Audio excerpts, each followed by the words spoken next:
Chers amis, je me tiens devant vous aujourd'hui pour évoquer une question de grande importance, qui concerne non seulement la situation en Côte d'Ivoire, mais aussi les valeurs fondamentales de dignité, de solidarité et de liberté. Il est notoire que des mesures sévères ont été prises à l'encontre de Guillaume Soro, un leader politique ivoirien respecté. Ses comptes bancaires ont été saisis, tant en Côte d'Ivoire qu'en France, tentant de le priver de ses ressources matérielles. Mais, chers amis, permettez-moi de vous dire ce qu'ils n'ont pas pu lui prendre. Ils n'ont pas pu lui arracher sa dignité, son intelligence, ni l'amour et le soutien indéfectible de ses véritables compagnons, amis et des centaines de milliers de militants et sympathisants qui le soutiennent. Ils n'ont pas pu ébranler la sympathie que lui portent les gouvernements panafricanistes, révolutionnaires et patriotiques du continent. La persécution dont Guillaume Soro fait l'objet a, en réalité, renforcé sa détermination, affiné sa pensée, son corps et sa vision politique.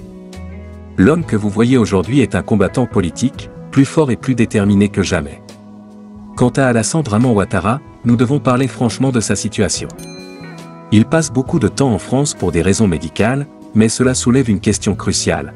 Pourquoi, après tant d'années au pouvoir, n'a-t-il pas réussi à construire un système de santé en Côte d'Ivoire capable de soigner ses propres dirigeants? Cela révèle non seulement un échec personnel, mais aussi un échec systémique qui affecte tout le peuple ivoirien. Nous devons également nous interroger sur la longévité du pouvoir de Ouattara. Après plus de 30 ans dans la politique ivoirienne, n'est-il pas temps pour lui de passer le flambeau à une nouvelle génération? La Côte d'Ivoire ne manque pas d'hommes et de femmes capables de gouverner.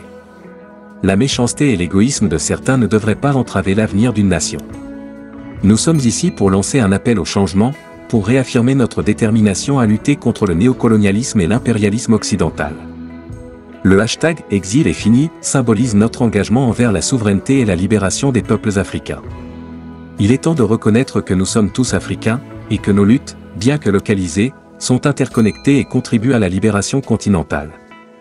En soutenant Guillaume Soro et en nous opposant à la tyrannie, nous participons à un mouvement plus large pour l'émancipation de l'Afrique.